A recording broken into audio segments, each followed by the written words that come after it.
Hello again, everyone. This is the third video of the project, which should cover steps 3 and 4. 3 being the calculation of the standard deviations for each unique itinerary combination, and 4 being then organizing those standard deviations into a usable format.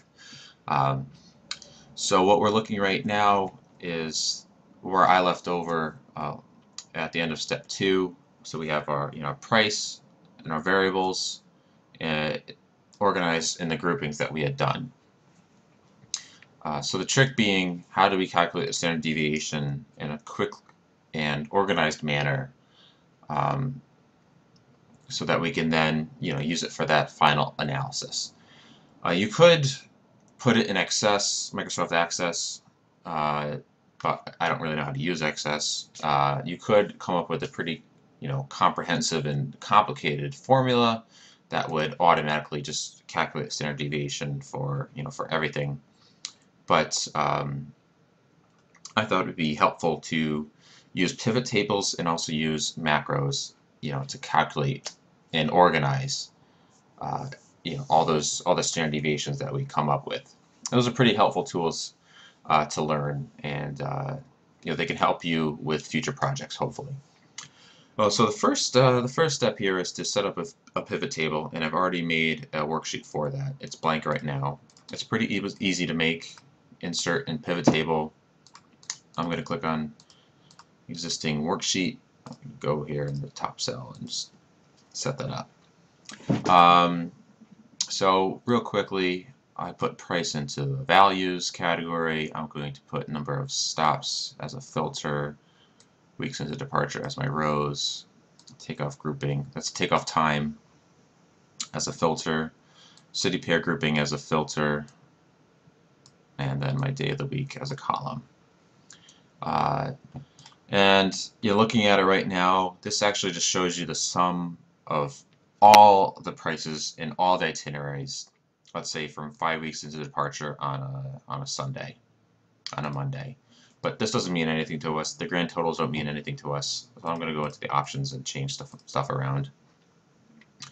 Don't get rid of those.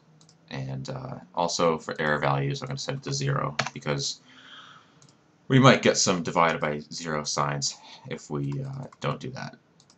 And it is a sample, it's not a population.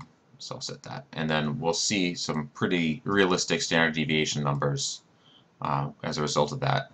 And the ones that we're looking at right now, they are representative of the entire data set, but we don't want the entire data set. We want to narrow it down between our city pairs, our takeoff times, and the number of stops. So this shows you the standard deviation for, let's say, all the morning stops. I'll look at this one right here. All the morning takeoff times for nonstop flights from Chicago to Houston 5 weeks into the future, 5 weeks from departure on a Friday. And standard deviation in this case was 5.16. Not very high.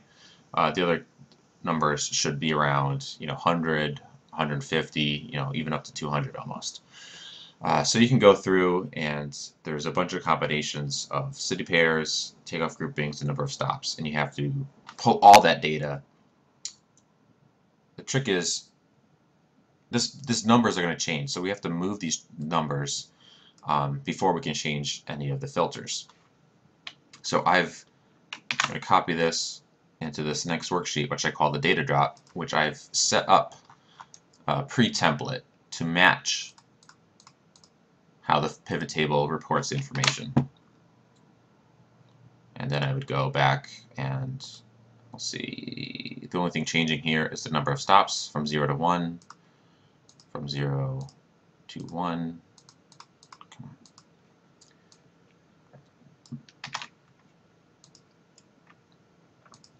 And so on and so forth. And you would fill that entire table with that process. And because I've already done it, I'm just going to go into my other file and just copy everything in there to save time. So this covers all the standard deviations for all 4 of my markets for all the different combinations of itineraries and variables. And you might notice that the two stop variables have,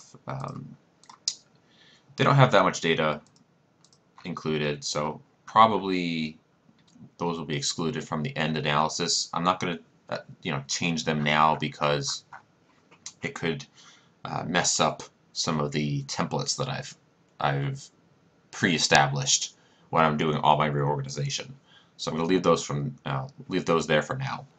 So with the standard deviations all calculated, the next step is then to reorganize this information into a one-column format that would kind of match this organization.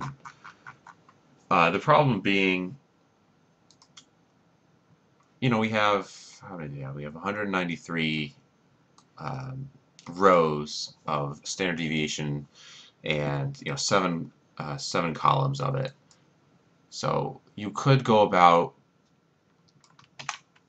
kind of setting up a pre-template and then going row by row and transposing information one by one 193 times. But that would be very boring, it would be redundant, and you wouldn't really learn anything from it. So the way I went about kind of going around this problem is that I made a macro which partly automates the process by breaking it up into chunks, into automating each chunk. So instead of doing 193 times, you only have to do it 12 times. So that should save some time. And the process isn't very complicated either. So I'll just kind of run through it briefly. The first step is to enable the developer tab.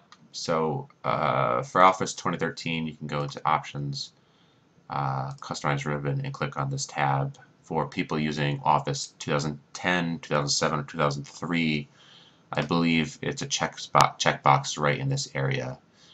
So once you check that, you can hit OK and go back into the worksheet. So to start off with the macro, we need some data to work with, and I'm going to paste all the morning data relevant to the Chicago-Houston market, all the standard deviations, and I'm going to put it in this little box right here. So for the macro, I'm going to go to record, and I'm going to set it equal to Control E. Actually, just Control E, because Control E isn't used for anything in Excel, so I won't be overwriting anything else. And I'm going to transpose,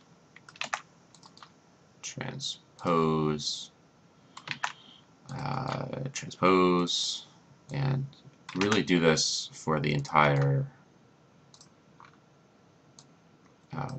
this little mini set. We're going to fill this column box completely up, and I know it's not very exciting, but it's better than doing it 193 times. So a couple more times here. And I'm sure there's a way to automate even this process, but there comes to be a cost-benefit balance between time invested and time spent whenever you do any kind of automated process.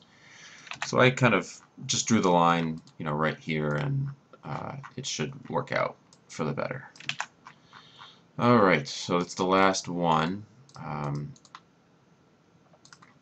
I'm going to click out of it and then hit stop recording.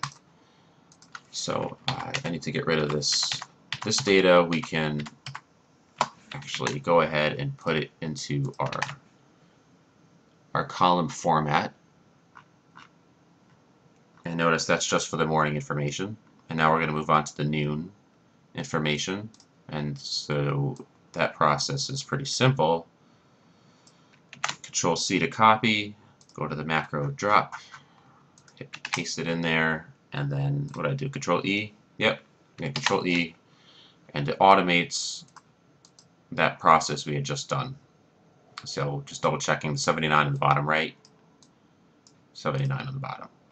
So this is all the noon standard deviations for my first city pair, and I'll paste that right in there. Next is evening, and very similar process. Just go to evening, copy, paste, and then hit Control E, and then it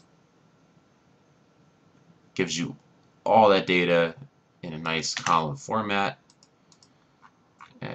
Paste that in there, scroll down, go to the night option, and Control copy, Control C, Control V to paste. Get out here.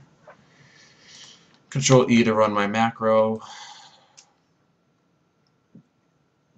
Highlight all this information, including the blank cells, and Control V for that. So that does it for that one market. So I went ahead and I filled in the standard deviation column for all of my markets, all the way down here, and you can see we have the 1,344 different, I should say, unique combinations of itineraries and unique standard deviations from all my 4 markets. That's 336 per each. So we're almost ready to put it in the final form. The trick being, this information needs to be, sadly, it needs to be converted again into something more like this, where it's a 1 and a 1 here instead of a word, because it's very difficult for software programs to read and analyze a word. It's a lot easier for them to use a variable, like a dummy variable or number.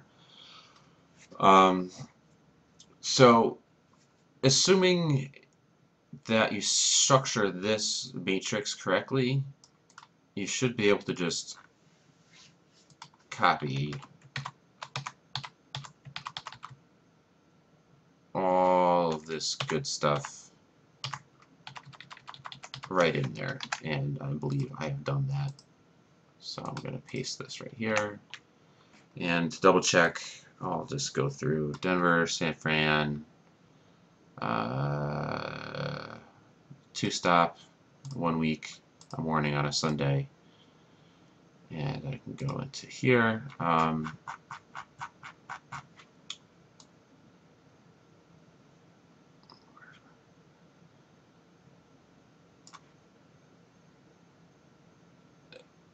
It's somewhere in there.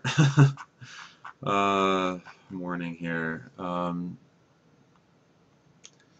Denver, San Fran, yeah, morning Sunday, right here. So it's the same standard deviation that we had, 42 and 42. So that looks pretty good.